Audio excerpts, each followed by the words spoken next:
The movie begins by introducing us to the young protagonist, Vesper, who lives in a dystopian world sharply divided between the privileged elites and the struggling masses. The elite reside in secure, enclosed cities known as citadels, while the rest of humanity faces the challenges of survival in harsh conditions. In this world, the key to sustenance is unique seeds provided by the citadels. These seeds are genetically coded to yield just a single harvest, ensuring a constant dependency on the citadels for more. Vesper, amidst her struggle for survival in this harsh environment, shares her existence with her paralyzed father, Darius, a former army serviceman. Ingeniously, Darius's consciousness has been transferred into a drone, enabling him to accompany and communicate with his daughter as she navigates their dangerous world. Vesper is not only resourceful and brave, venturing out daily to forage, but she also possesses a keen understanding of biology and biohacking.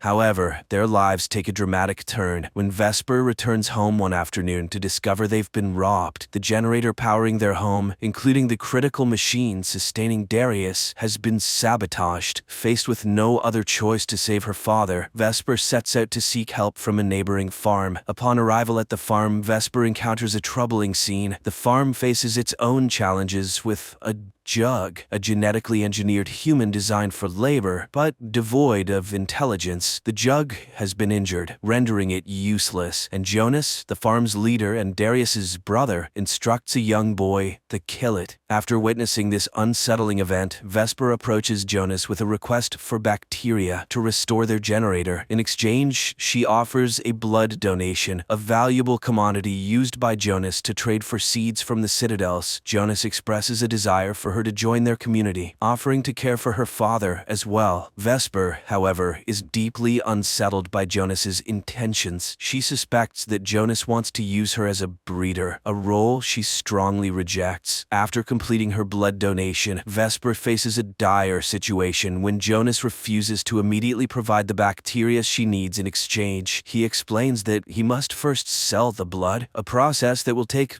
several days, time her father Darius does not have. In desperation and anger, Vesper attempts to reclaim her blood, only to be caught and forcefully expelled from the farm by Jonas. Undeterred, Vesper returns to the farm, exploiting a secret entry point known only to her. Vesper stealthily enters Jonas's lab and retrieves the bacteria she is owed. While there, she also manages to take some seeds acquired from the citadel. As Vesper heads home, she promptly repairs the generator and begins experimenting with the stolen seeds, hoping to unlock their fertility. In the forest, Vesper stumbles upon Camellia, a woman from the citadel, lying unconscious yet alive, with plants feeding off of her. Vesper acts quickly, clearing the plants and bringing Camellia back to their home, where she treats her wounds. Camellia then reveals that she was in the crashed glider Vesper had seen and is now desperately searching for her father, who is with her. Although not fully recovered, Camellia promises a reward for their help. Vesper agrees to assist in the search, despite Darius's objections. The following morning, Vesper sets out on her mission and soon locates the crashed glider, finding Camellia's father Elias inside. However, she's not alone in this discovery. Jonas and a group of survivalists also converge on the crash site. Jonas, cold and indifferent to Elias's pleas, decides to end his life simply because he is from the citadel. When Vesper attempts to intervene, Jonas dismissively shoves her aside. He also uncovers a woman's scarf in the glider, deducing that another passenger, Camellia, needs to be found. Back home, Darius suggests informing the citadel of the situation before Camellia takes any drastic action or Jonas finds her. However, the only way to communicate with the citadel is through a transceiver located at Jonas's house. Vesper reluctantly agrees to the plan, lying to Camellia that her search was fruitless, but promising to continue the next day. After a while, Camellia earns Vesper's trust. Vesper then decides to reveal her secret greenhouse. This greenhouse is a testament to Vesper's ingenuity, housing a variety of bioengineered plants, each with unique abilities and characteristics. Vesper takes pride in her creations, but still hopes to develop a plant capable of producing edible seeds. While Vesper tends to her plants, Darius quietly confides in Camellia. He admits he knows they can never gain access to a citadel, but implores her to be kind, as Vesper's dream of reaching the citadel means everything to her. Later, Vesper questions why they are excluded from from the Citadel, to which Camellia explains the leadership's fear of resource scarcity. Vesper suggests they could take on the worst jobs, but Camellia points out the Citadel's preference for control. Unlike humans, the genetically engineered laborers, or jugs, don't resist. That evening, they share a musical moment, with Vesper singing while Camellia plays her mother's old instrument. The next day, Vesper once again sneaks into Jonas's house to use the transceiver. This time, however, Jonas spots Darius's drone and seizes it. While pretending to repair the drone, Jonas confronts Vesper about the missing seeds and the unidentified passenger, expressing his hatred for liars, especially within his own family. Vesper, refusing to admit anything, snatches the drone and flees, only to find it can't fly and crashes. In her attempt to recover the drone, Vesper stumbles upon a grim sight: the body of Jonas's assistant, who helped here before, left to die under a tree. Before she can process whether he was killed for aiding her, Jonas's followers apprehend her. They forcefully mark her hand with a seal, symbolizing her as Jonas's property. Distraught and overwhelmed, Vesper returns home, where Camellia immediately offers comfort. Guilt-ridden by her own deceit, Vesper breaks down and confesses to Camellia that Elias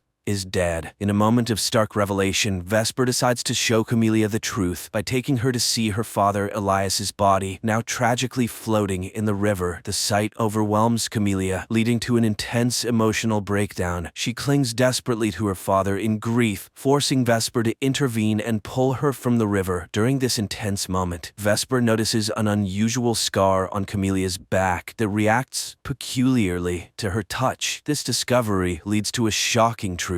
Camellia is not a human, but a highly advanced jug, a creation of Elias who was expelled from the Citadel for creating an intelligent slave. Camellia confesses her deception. She had been on the run and never had the capability to get Vesper and Darius into the Citadel. Angered by this betrayal, Vesper confronts Camellia physically before they return home. Once there, Vesper coldly tells Camellia to leave after she cleans up. Meanwhile, Vesper repairs the drone and shares the day's events with Darius. Darius, understanding the complex situation, urges Vesper to be more compassionate towards Camellia, explaining that jugs are bound to their programming and have no real choice in their actions. At the same time, Camellia, grappling with her lost purpose and fearing capture by the Citadel, contemplates ending her life. However, Vesper, influenced by her father's words, intervenes just in time. Realizing Camellia's potential contribution to her research, Vesper proposes to use a sample of Camellia's cells. The process proves challenging, as Camellia's cells are secured just like the Citadel's seeds. In an attempt to ease Vesper's frustration, Camellia plays music. Miraculously, the music unlocks Camellia's cells, allowing Vesper to modify the Citadel's seeds successfully, creating a sustainable food source. And all it took was a little nickelback. Needing more supplies for further research, Vesper briefly leaves for the old lab with the drone. During her absence, Camellia stays to watch over Darius, which leads to a dangerous encounter when Jonas arrives. Initially, Camellia tries to feign innocence, but Jonas sees through her act and threatens Darius's life. Camellia agrees to go with Jonas without resistance. However, Jonas soon discovers the mark on her back, identifying her as a jug, and attempts to reprogram her to obey him. Vesper returns just in time, and a fierce struggle ensues, with Vesper, the drone, and Camellia fighting against Jonas. They manage to overpower him, but Vesper refuses to kill him. Instead, she strikes a deal. She will share the secret of the fertile seeds with Jonas if he agrees not to alert the Citadel. Despite Jonas's apparent agreement, he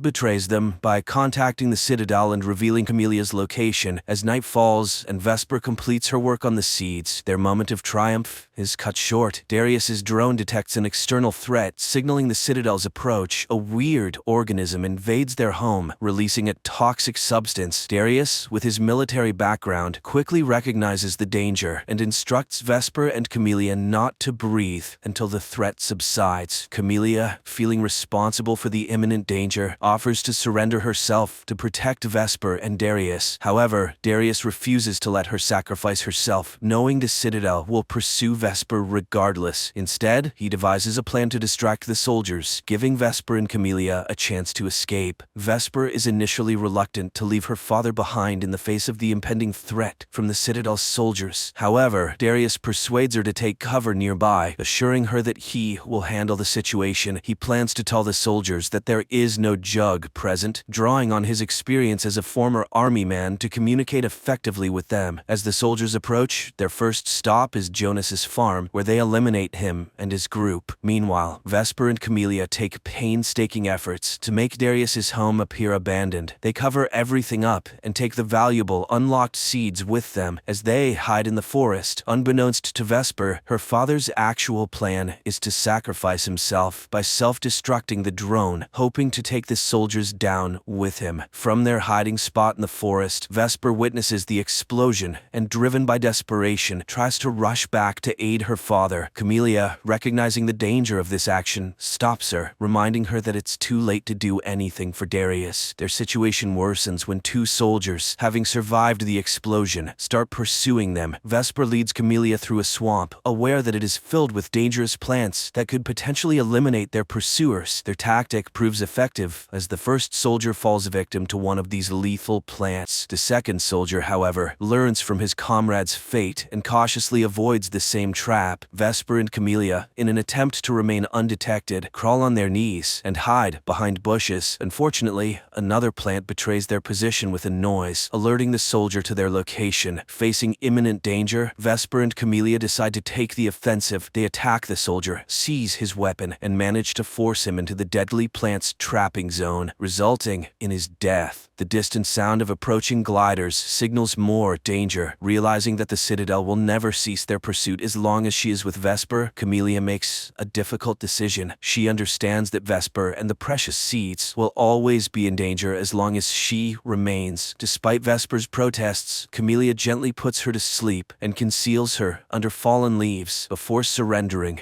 to the soldiers. The next morning, Vesper awakens to find her home reduced to ashes. She plants some of the unlocked seeds in the remnants of her old garden, a symbol of hope and renewal. In the aftermath, she encounters a group of children who survived the attack on Jonas's farm. Together, they decide to follow the mysterious people that wander around, seeking to uncover their destination. Their journey leads them to a towering structure constructed by these people. Driven by a sense of purpose, Vesper climbs to the top of the tower. There, she releases the seeds from her hand, allowing the wind to carry them to various corners of the land. This symbolic act represents her hope that the seeds will grow and multiply, providing sustenance for all. The movie concludes on this note, leaving a lasting impression of resilience and the enduring power of hope.